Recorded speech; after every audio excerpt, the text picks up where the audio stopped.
My name is Elena Morales and I'm 29 years old. The night my sister Natalie humiliated me at her engagement party was supposed to be a celebration of new beginnings. Instead, it became the moment I finally revealed to my family that the disappointment they'd spent a decade mocking was actually the one person keeping them all afloat. But before I tell you how I shut down my sister's $95,000 engagement party by revealing I owned the estate she'd been bragging about for months, you need to understand just how deep the cruelty ran in my family. I arrived at the Willowbrook Estate at 6:15 p.m. on a warm evening in late September. The property was breathtaking, a historic mansion set on 12 acres of manicured gardens, with string lights hanging from ancient oak trees and a view of the valley that looked like something from a painting. I'd purchased the estate 11 months ago for $1.8 million, and every time I looked at it I still felt a thrill of accomplishment. What made tonight special wasn't just that it was beautiful. It was that my sister had no idea she was hosting her engagement party on my property. I parked in the guest lot and walked toward the main entrance, where a welcome table had been set up with place cards and a guest book. A young woman in a catering uniform greeted me with a bright smile. "Welcome to the Natalie and Trevor engagement celebration. Can I have your name?" "Elena Morales," I said. "I'm Natalie's sister." Her smile faltered slightly as she searched through the place cards. She picked up a clipboard, scanned it, then looked back at me with confusion. "I'm sorry, I don't see you on the primary guest list. Let me check the secondary list." "Secondary list?" I asked, though I already knew what that meant. "Oh, it's just, sometimes there are different tiers of guests with different access levels." She found my name and her expression shifted to something between embarrassment and pity. "Here you are. You're on the observer list." She handed me a badge clipped to a gray lanyard. Unlike the other badges I could see guests wearing, ivory with gold trim that said family and friends, mine was plain gray with black text, "Guest Observer Limited Access." "What does limited access mean?" I asked, though again I already knew. I'd seen the access lists Natalie had submitted to my estate manager 3 weeks ago. I'd approved them personally, curious to see exactly how far she'd go. "It means you can attend the ceremony and watch the celebration, but you don't have access to the buffet, the bar, or the formal seating areas. There's a viewing section set up on the side terrace." She looked genuinely uncomfortable delivering this information. "I'm sorry. I just work for the catering company." "It's not your fault," I told her, clipping the badge around my neck. The gray lanyard hung heavy and obvious against my navy dress, a visual marker of my second-class status that everyone could see. I walked through the main entrance of the estate I owned, past the marble floors I'd had restored, under the crystal chandelier I'd spent $40,000 having rewired and cleaned, into the grand ballroom where 83 guests were already mingling with champagne and hors d'oeuvres. The moment I stepped through the doorway I felt heads turn. People glanced at my gray badge then quickly looked away. A few whispered to each other. I recognized most of the guests. Family members, my parents' friends, people from Natalie's social circle. Every single one of them wore the ivory and gold family and friends badge. My sister Natalie stood near the French doors leading to the garden terrace, radiant in a white cocktail dress that probably cost $2,000. Her fiancé Trevor stood beside her in a tailored suit, his arm around her waist. They were holding court, accepting congratulations, laughing at jokes, posing for photos. My parents stood nearby, my mother in an elegant emerald gown, my father in a tuxedo, both beaming with pride. Natalie saw me and her smile widened, not with warmth but with something sharp and triumphant. She grabbed a microphone from the nearby podium and tapped it for attention. Everyone, can I have your attention for just a moment?" The room quieted. All 83 guests turned toward her. I stood near the entrance, suddenly very aware that I was about to become the center of attention in a way I absolutely did not want. "I just want to take a moment to acknowledge someone special," Natalie said, her voice dripping with false sweetness. She pointed directly at me. "My sister Elena is here. Everyone, that's my sister right there by the door." People turned to look at me. I forced myself to smile and give a small wave. "Now, some of you might notice that Elena has a different badge than the rest of us," Natalie continued, gesturing to her own ivory and gold lanyard. "That's because this is a very special, very intimate celebration and we wanted to make sure we had the right people in the right places. Elena's badge says, Guest Observer, which means she can watch and enjoy the celebration, But this is really for family only. Real family. The silence that followed was excruciating. I could see people shifting uncomfortably, not sure whether to laugh, agree, or pretend they hadn't heard. A few looked genuinely shocked. No buffet access for observers, I'm afraid, Natalie added with a light laugh. This is for real family only. But Elena, we're so glad you could come and watch. Trevor and I wanted you to see what a real celebration looks like. Trevor, her fiancé, actually high-fived her. He raised his hand and she slapped it with a grin, as if she'd just delivered the perfect punchline to a joke. A few people in the crowd chuckled nervously. Most just stared at me, waiting to see how I'd react. My mother was smiling, not broadly but enough that I could see she approved of this public humiliation. My father looked slightly uncomfortable but said nothing. My Aunt Rosa, standing near the bar, looked down at her drink. My cousin Marcus whispered something to his wife, who shook her head in response. I stood there with my gray guest observer badge hanging around my neck, took a deep breath and said, "Thanks, Natalie. Beautiful party. The estate looks wonderful." "Doesn't it?" she said brightly. Trevor and I searched for months to find the perfect venue. Willowbrook Estate is exclusive. They don't just let anyone host events here. You have to meet certain standards. "I'm sure that's true," I said evenly. She turned back to the crowd, dismissing me. "Now everyone, please enjoy the champagne. The ceremony will begin in 30 minutes on the garden terrace." The crowd returned to their conversations, though I could feel eyes on me as I moved through the room. The gray badge was like a scarlet letter, announcing to everyone that I was less than unworthy, an observer of a life I'd never be part of. I walked toward the side terrace where the viewing section had been set up, a row of folding chairs positioned behind the main seating area, with a partial view of where the ceremony would take place. It was the kind of seating you'd give to vendors or staff, not family members. As I sat down in the back row, a familiar voice said, "This is messed up, Elena." I looked up to see my cousin Marcus standing there with 2 glasses of champagne.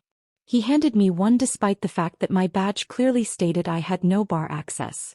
"Thanks, Marcus," I said, accepting the glass. He sat down beside me, his own ivory and gold badge a stark contrast to my gray one.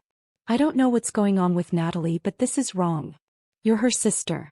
You should be up there with the family, not back here like some random person off the street." "Natalie has her reasons," I said carefully. "What reasons? What could possibly justify this?" He gestured around at the viewing section, the gray badge, the public announcement. "This is cruel." I appreciated his support, but I couldn't tell him the truth yet. Instead I said, "Let's just get through tonight. I'll be fine." He shook his head but didn't push further. He stayed with me for a few minutes, making small talk, trying to normalize the situation. Then his wife called him back to the main area, and I was alone again with my gray badge and my folding chair and my view of the family that had decided I didn't belong. If you're genuinely enjoying this story, I'd really appreciate it if you could hit that like button. But only if you're finding it interesting. No pressure at all. Let me take you back 7 years so you can understand how we got here. I need you to see the pattern of dismissal and cruelty that led to my sister handing me a guest observer badge at her engagement party. I grew up as the younger daughter in a family that valued appearances above everything else. Natalie, 4 years older than me, was everything my parents wanted. Beautiful, socially ambitious, married to the right kind of man. Her first marriage lasted 3 years before ending in an expensive divorce, and always concerned with status and perception. She worked in luxury real estate, selling multi-million-dollar homes to wealthy clients, and made $180,000 a year plus commissions. My parents loved introducing her as our daughter, the real estate agent, to the stars. I went a different direction. I studied software engineering at a state school, graduated with honors, and took a job at a small company called VentureGrid that built data analytics platforms for healthcare systems. My starting salary was $72,000. Good money, but not impressive by my family's standards. My parents told people I worked in computers, with the same tone they might say works in retail. VentureGrid was a startup with 12 employees when I joined. I was employee number 8, brought on to develop the core infrastructure for their predictive analytics engine. I worked insane hours, sometimes sleeping on the couch in the break room, living on coffee and takeout, building something I believed in. My family never asked about it. When I tried to explain what I was working on, My mother would interrupt to tell me about Natalie's latest commission or the celebrity client she'd just shown a house to. 5 years ago, VentureGrid got acquired by a major healthcare corporation for $650 million. As one of the early engineers with equity, my shares were worth $3.2 million after taxes. I was 24 years old and suddenly wealthier than I'd ever imagined possible. I didn't tell my family. By that point, I'd learned that my achievements didn't register with them unless they came with the kind of visible markers they understood: luxury cars, designer clothes, expensive vacations. Instead, I invested carefully. I bought a small but nice condo in a good neighborhood. I kept driving my Honda Accord. I continued working as a senior engineer at the acquiring company for $160,000 a year. I invested in real estate, starting with a duplex, then a small apartment building, then, 11 months ago, the Willowbrook Estate. To my family, I remained Elena, who works with computers. The quiet one. The one who didn't achieve anything worth celebrating. The exclusion started subtly and grew more overt over time. Natalie got married at 25, and I was invited to the wedding but not included in the bridal party. "You wouldn't fit the aesthetic," she told me. "All my bridesmaids are in fashion and entertainment. You'd feel out of place." When she got divorced 3 years later, my parents threw her a fresh start party with 60 guests. When I bought my first investment property, my mother said, "How nice, dear. Natalie just closed on a $4.5 million estate in Beverly Hills." Family dinners became competitions where Natalie's accomplishments were celebrated and mine were dismissed. Natalie showed a house to a famous producer today. Natalie was featured in Los Angeles magazine. Natalie is dating someone very successful. Meanwhile, if I mentioned a promotion or a successful project, my father would change the subject. But the most painful pattern was the financial one.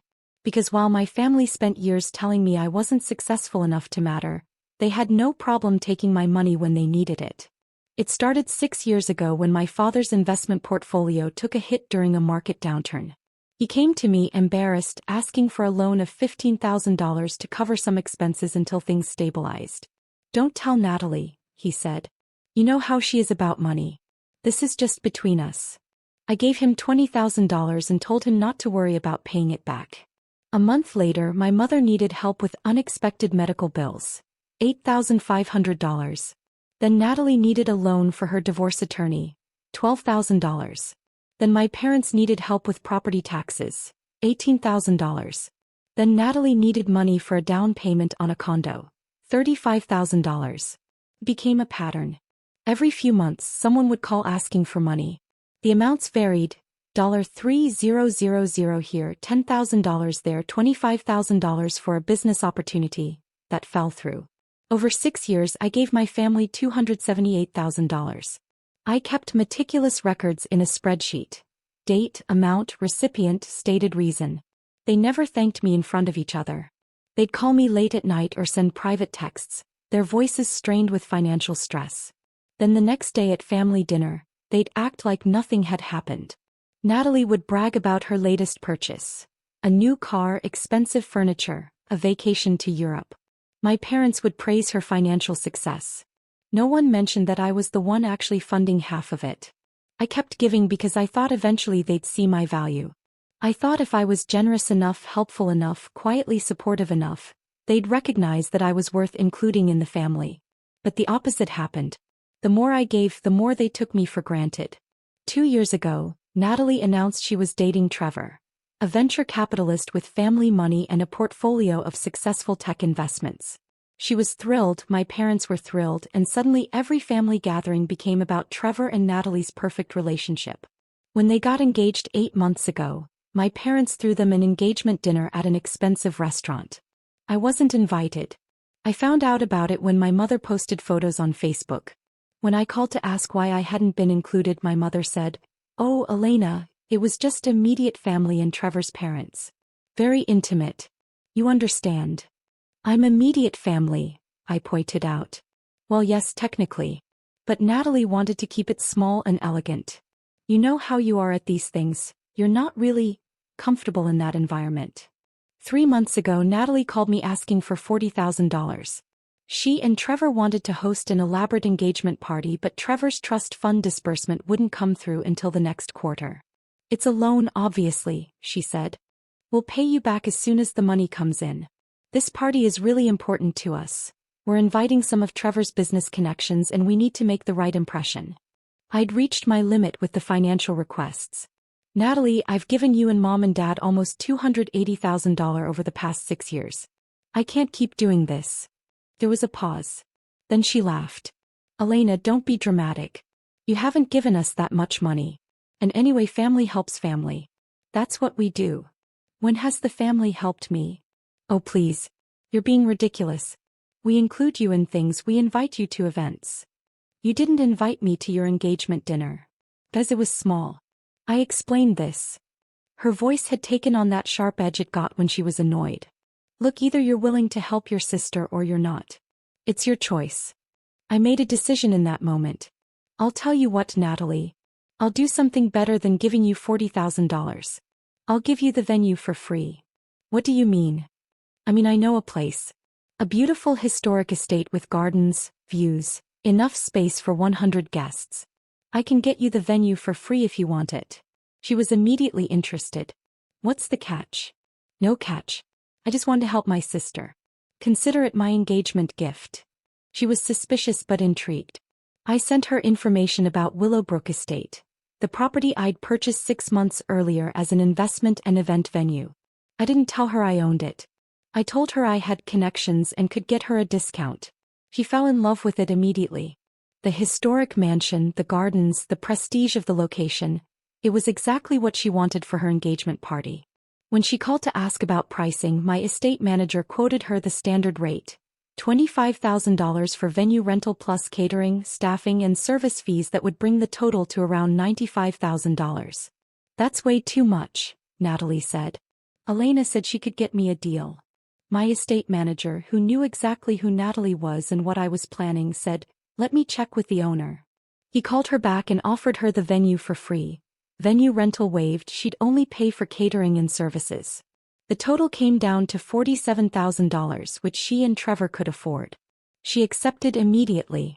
Over the next 3 months, she bragged to everyone about how she'd landed this exclusive venue, how she had connections that got her special treatment, how her engagement party was going to be absolutely stunning at this gorgeous estate that normal people can't even book. She never once thanked me for the referral or acknowledged that I'd helped her get the venue. When I mentioned it at a family dinner, she said, "Oh, that? Elena just gave me a name.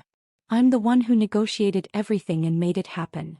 And now, sitting in the viewing section with my gray guest observer badge, watching my sister accept congratulations for her beautiful venue and her sophisticated taste, I knew exactly what I was going to do.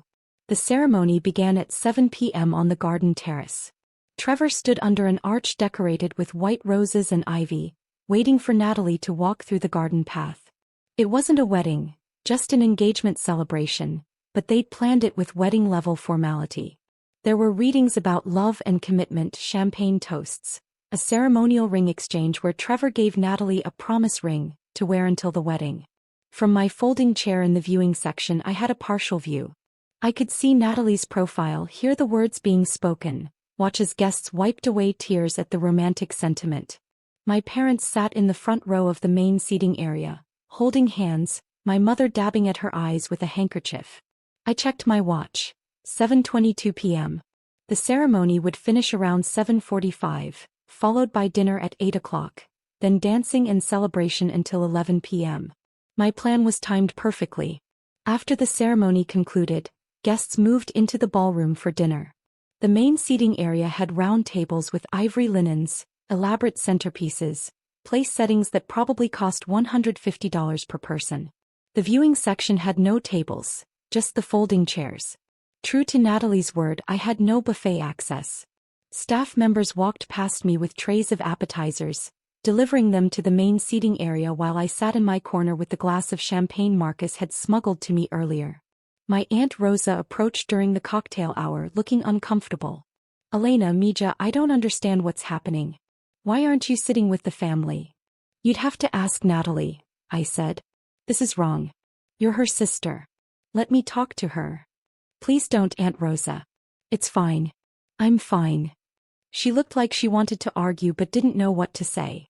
Instead, she hugged me and whispered, You deserve better than this, before returning to the main area. At 8:15 p.m., dinner was served to the main seating area.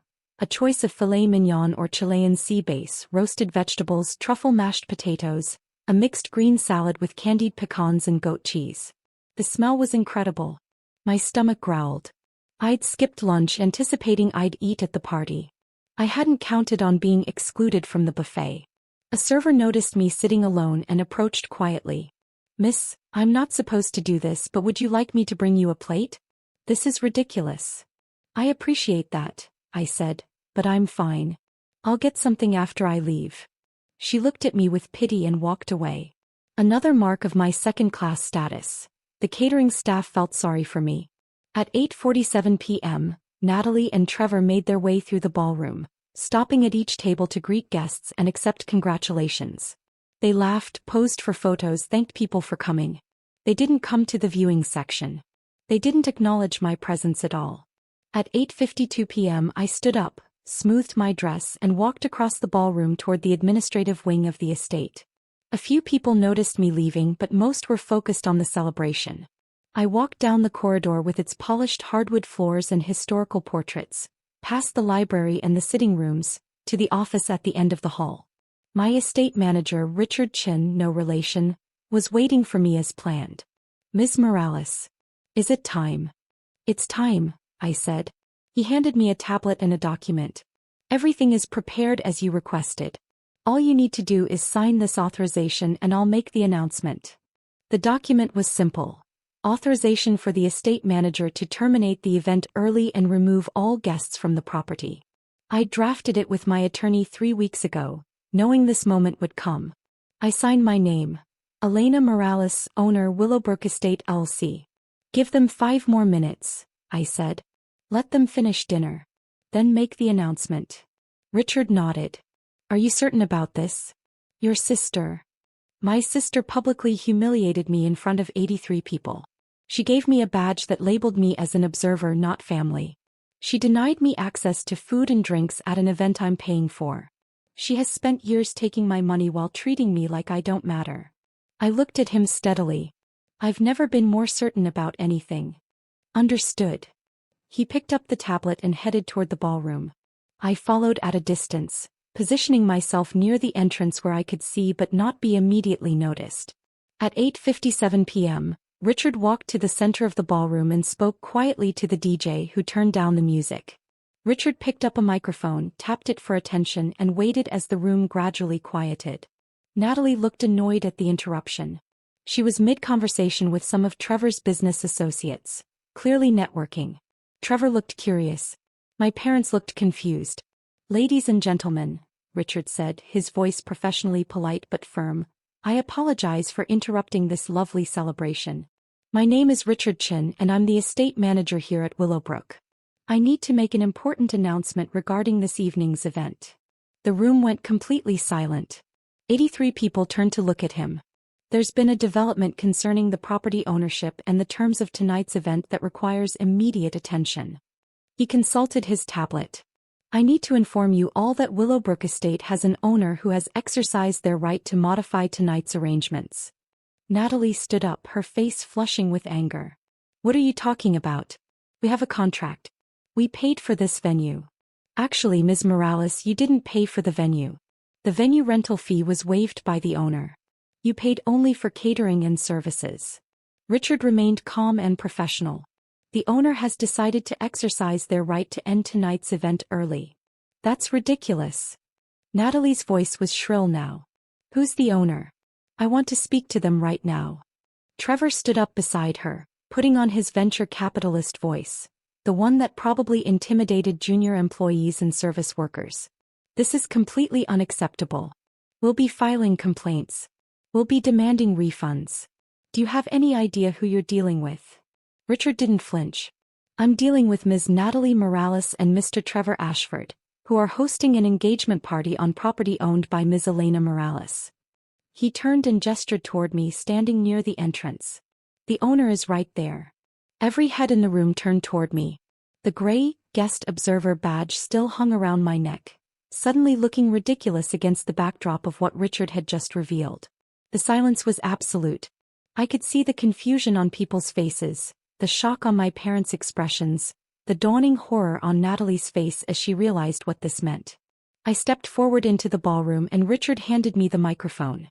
I took it, looked around at the 83 witnesses and said, "Hello everyone. For those of you who don't know me, I'm Elena Morales, Natalie's sister. The one with the guest observer badge." Natalie's face had gone from flushed to pale. "You're lying. You don't own this place. You can't afford." "I purchased Willowbrook Estate 11 months ago for $1.8 million, I said calmly. "I have the property deed, the LLC formation documents, the title insurance and 11 months of property tax payments to prove it." "Richard, would you like to show them the deed?" Richard pulled up a document on his tablet and held it so nearby guests could see. A property deed clearly showing Elena Morales as the sole owner of Willowbrook Estate LLC. My mother found her voice. "Elena, I don't understand. Where would you get $1.8 million? "From the same place I got the $278,000 I've given this family over the past 6 years, I said. "I worked for a startup that got acquired. My equity payout was $3.2 million. I invested it carefully in real estate and other ventures. I've been quite successful actually. You just never bothered to ask." My father stood up. "If you have that kind of money, why didn't you tell us?" "Because every time I tried to tell you about my work, my achievements, my success, you interrupted to talk about Natalie. Because when I bought my first investment property, Mom said it was nice, and then spent 20 minutes talking about Natalie's latest commission. Because I learned that my accomplishments didn't matter to this family unless they came with the kind of visible status markers you could brag about to your friends." Natalie had found her footing again, anger replacing shock. "So what? You own the venue. Big deal. You still can't just kick us out. We have a contract, we paid for services." "You paid $47,000 for catering and staffing," I said. "I waived the $25,000 venue fee as my engagement gift to you. That was generous of me, don't you think? Especially considering that 3 months ago, you called me asking for $40,000 to fund this party, and when I said I couldn't keep giving you money, you called me ridiculous and said family helps family." The room was riveted now. This had gone from an engagement party to something else entirely. A public unveiling of family dysfunction that no one could look away from. "When has this family ever helped me?" I continued. "You've taken $278,000 from me over 6 years. You excluded me from Natalie's engagement dinner. You gave me a guest observer badge at a party I'm essentially paying for. You announced to 83 people that I don't have buffet access because this is for real family only." I looked directly at Natalie. "You said I should watch and see what a real celebration looks like. So here's what a real celebration looks like when the person you've been mocking actually owns everything you're standing on." Trevor tried to take control of the situation. "Look, clearly there's been a family misunderstanding." "There's no misunderstanding," I said. "Natalie has spent years treating me like I'm worth less than her. She's taken my money, dismissed my achievements, and excluded me from family events. Tonight she handed me a badge that labeled me as an observer and told 83 people I'm not real family. She did that on property I own, at a party I made possible, in front of witnesses who can now see exactly who my family really is." My Aunt Rosa spoke up from her table. "Elena's right. This is wrong. I've watched this family treat her terribly for years and I didn't speak up enough. But this," she gestured at my gray badge, "this is cruel." A few other people murmured agreement. I could see some guests pulling out their phones, undoubtedly texting friends about what they were witnessing. This would be the talk of every social circle for months. Natalie's voice cracked. "You're really going to shut down my engagement party? On what's supposed to be one of the happiest days of my life?" "No," I said. "I'm not going to shut it down. The party will continue. Everyone here is welcome to stay and enjoy the rest of the evening. The catering you paid for will be served. The bar will remain open, the music will keep playing." I paused. "But I am going to make a few changes to the access badges."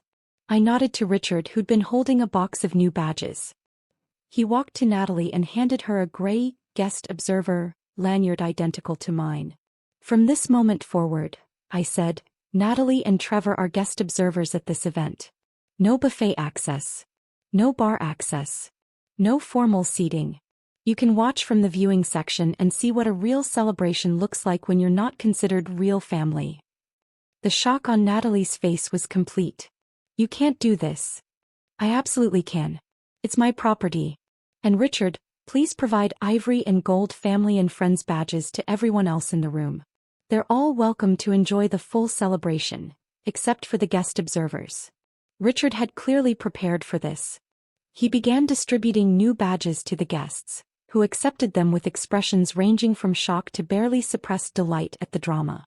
Within minutes, everyone in the room except Natalie and Trevor wore the ivory and gold badges.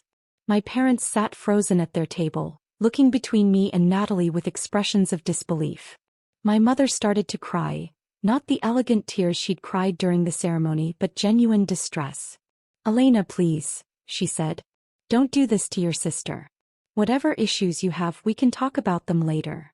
"We're not going to talk about them later, Mom. We're done talking. You spent years telling me I wasn't successful enough, wasn't sophisticated enough, wasn't worth including in family events. You took $278,000 from me and never once said thank you in front of Natalie or Dad. You let Natalie give me a guest observer badge and announce to 83 people that I'm not real family. I looked around the room. I wanted all of you to see who they really are. I wanted witnesses. And now you all know." Trevor had his phone out, probably calling his attorney.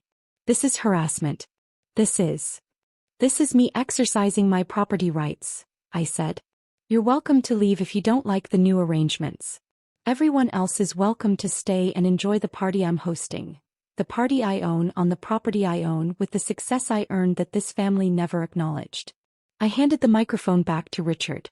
"Please make sure Natalie and Trevor are comfortable in the viewing section. Everyone else, enjoy your evening. The buffet will open in 10 minutes. I walked out of the ballroom through the main entrance. Not the side entrance, not the viewing section, but straight through the center of the room with my head high and my gray badge still around my neck. A reminder of what they'd tried to make me but failed. Drop a comment and let me know where you're watching from. I love hearing from people who've dealt with difficult family dynamics. Behind me, I could hear voices rising. Natalie crying, my mother trying to calm her, Trevor on the phone barking orders, guests murmuring to each other in shock and fascination. The party would continue, but it would never be what Natalie had planned. Instead of a celebration of her engagement, it had become a demonstration of exactly how badly you can miscalculate when you underestimate someone. I went to my office in the administrative wing and sat down at my desk. My phone started ringing almost immediately. My mother, then my father, then Natalie, then Trevor, over and over. I let them all go to voicemail. They called 3 times in the next hour. At 10:15 p.m. my Aunt Rosa knocked on my office door. "Can I come in?" "Of course." She sat down across from me, still wearing her ivory and gold family and friends badge. That was quite a reveal out there. Was it too much? I asked, suddenly wondering if I'd gone too far. "Too much." She shook her head. "Mija, that was perfect. Your sister has been treating you terribly for years and your parents let it happen. Tonight you showed everyone exactly what that looks like. You let them humiliate you publicly, then revealed they did it on property you own. That's not too much. That's justice. She's going to hate me forever. She already didn't value you. You just made sure everyone else knows that now." Rosa reached across the desk and took my hand. "I'm proud of you. I should have stood up for you years ago and I didn't. I'm sorry for that. You're standing up for me now. That matters." She stayed with me for another hour and we talked about family, about patterns of behavior, about the courage it takes to finally say, enough. Then she went back to the party where apparently most of the guests had stayed, enjoying the open bar and the catering and the drama they'd just witnessed. The party ended at 11:30 p.m.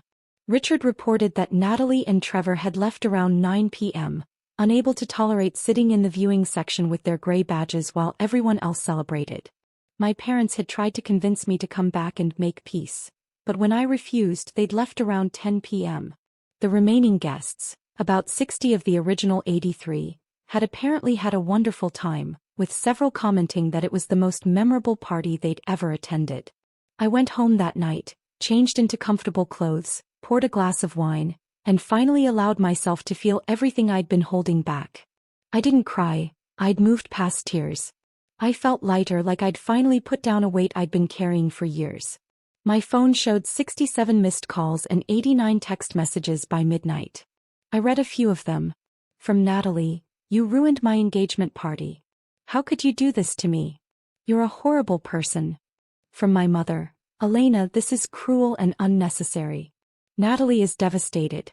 How can you be so heartless toward your own sister?" From my father, "We need to talk about this. What you did tonight was unacceptable. Call me immediately." From Trevor, "My attorney will be in touch. This isn't over." I blocked all their numbers and deleted the messages without responding. But there were other messages too. From Aunt Rosa, "You were magnificent tonight. Call me tomorrow and let's have lunch." From Marcus, "Holy shit, Elena. I had no idea. I'm sorry I didn't speak up more. You were right to do what you did."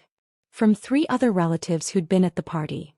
Messages of support, apologies for not defending me earlier, admiration for how I'd handled the situation. And one message from a number I didn't recognize.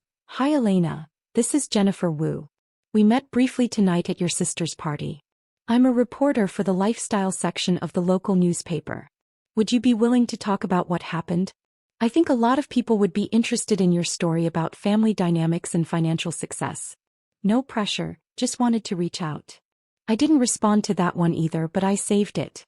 Maybe someday I'd want to tell this story more publicly. Or maybe I wouldn't. Either way, it was my choice now. 3 days after the party, I received a letter from an attorney representing Natalie and Trevor. They were demanding a full refund of the $47,000 they'd paid for catering and services, claiming that I had sabotaged their event and caused them emotional distress and public humiliation. I forwarded the letter to my own attorney along with documentation. The signed contract that clearly stated the venue owner had the right to modify access privileges, video footage from the security cameras showing Natalie handing me the gray badge and making the real family-only announcement, screenshots of text messages where Natalie had asked me for $40,000 3 months earlier, and bank records showing the $278,000 I'd given the family over 6 years. My attorney responded with a letter of his own.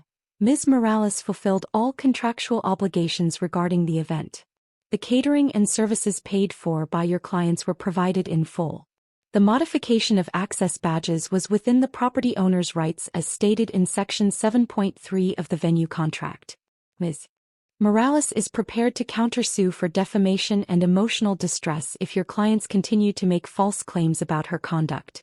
Additionally, Ms. Morales has extensive documentation of financial support provided to your clients and their family, which contradicts their claims of being victimized. I never heard from that attorney again. 6 weeks after the engagement party, my mother called from a number I hadn't blocked, my Aunt Rosa's phone. Rosa had texted me first to warn me, so I answered. "Elena, it's Mom." "I know. We need to talk." "No, we don't. Please, Elena. Your sister is getting married in 8 months. She wants you to be there. We want you to be part of the family again." "I was never part of the family, Mom. That's what the guest observer badge was about. That's what years of exclusion and dismissal were about. Natalie made it very clear that I'm not real family." She didn't mean it that way. She absolutely meant it that way. She said it into a microphone in front of 83 people. She had special badges made.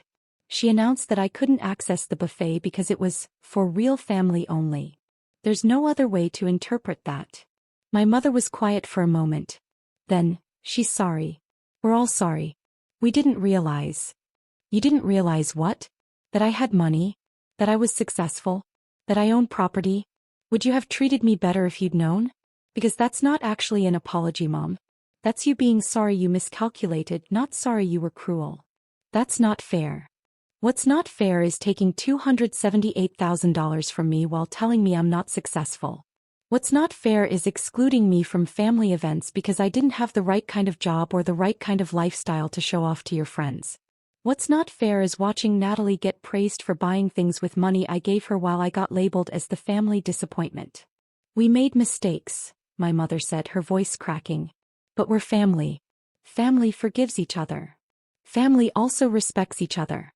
Family doesn't hand out guest observer badges to their own sisters. Family doesn't take money for 6 years without saying thank you. You want me to forgive you, but you haven't actually changed anything. You just want me to go back to being the quiet one who gives you money and accepts being treated as less than. So that's it? You're just done with all of us. I'm done being treated like I don't matter.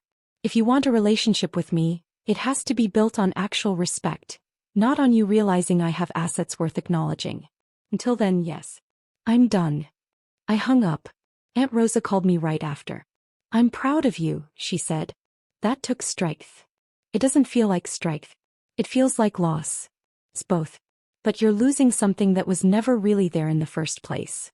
He was right. The family I'd been fighting to be part of had never actually existed. It was a fantasy I'd created, hoping that if I was good enough, generous enough, successful enough, they'd finally see my worth. But they'd never wanted to see it. They'd wanted me to stay small so they could feel big. It's been 14 months since Natalie's engagement party. The Willowbrook Estate has become quite successful as an event venue. I've hosted over 40 weddings, corporate events, and celebrations in that time. The business is profitable, and I've hired a full-time staff to manage operations so I can focus on my day job and my other investments. Natalie and Trevor got married 6 months ago. I wasn't invited, not that I expected to be. I heard through Aunt Rosa that it was a beautiful wedding at a different venue, smaller and more intimate than they'd originally planned. Apparently, many of the guests from the engagement party declined the wedding invitation, claiming scheduling conflicts. Aunt Rosa suspects they didn't want to be associated with what happened or risk more family drama. My parents sold their house 4 months ago. Without my monthly financial support, they couldn't afford the mortgage and property taxes. They moved into a smaller condo in a less expensive neighborhood.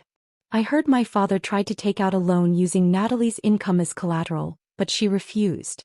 She has her own family now, my mother told Aunt Rosa. She has to think about her future with Trevor. The golden child, apparently, doesn't shine quite so bright when there's no one else's money propping her up. I don't miss them. That's the part that surprises me most. I genuinely don't miss being part of a family that spent years making me feel worthless. I've built something better. Real relationships with people who value me for who I am, not what I can provide or how I make them look. Aunt Rosa and I have lunch every 2 weeks. Marcus and his wife came to my condo for dinner last month and apologized for not speaking up sooner. I've gotten involved in mentorship programs for women in tech, and those relationships have become more meaningful than anything I had with my biological family. Last week, I was at Willowbrook Estate reviewing plans for an upcoming wedding when I saw a couple viewing the property for their own event. The bride-to-be looked around the ballroom with wonder. "This place is perfect," she said to her fiancé. "It feels like somewhere that really values family." I almost laughed at the irony. This place, where I'd revealed to 83 people that my family had given me a guest observer badge and told me I wasn't real family, had become a symbol of celebration and belonging for other people. But maybe that's exactly the point. The family you're born into doesn't define you. The people who share your DNA aren't automatically the ones who will value your worth, support your dreams, or treat you with basic human dignity. Sometimes the most powerful thing you can do is stop fighting to be accepted by people who will never see your value, and instead build your own life with people who do. I learned that lesson at my sister's engagement party, standing in front of 83 witnesses with a gray guest observer badge around my neck, in a ballroom I owned on an estate I'd purchased with success my family never acknowledged. I learned that sometimes the best revenge isn't dramatic or cruel. It's simply revealing the truth and letting people see what's been hidden in plain sight all along. Natalie got her engagement party at her dream venue. My parents got to play the role of proud family for 83 witnesses. And I got something far more valuable: freedom from people who would never see my worth no matter what I achieved. The gray badge is framed in my office now, hanging on the wall as a reminder. Not a reminder of humiliation, but of the moment I finally stopped begging for scraps of acceptance from people who had nothing worth accepting me into. The moment I realized I didn't need their validation because I'd already validated myself. I'm Elena Morales. I'm 29 years old. I own a successful event venue, have investments worth over $5 million, and I'm surrounded by people who actually respect me. My biological family gave me a guest observer badge and told 83 people I wasn't real family. They were wrong. And 90 minutes later, when I walked to the office and signed one document, everyone knew it. And I've never been happier in my entire life.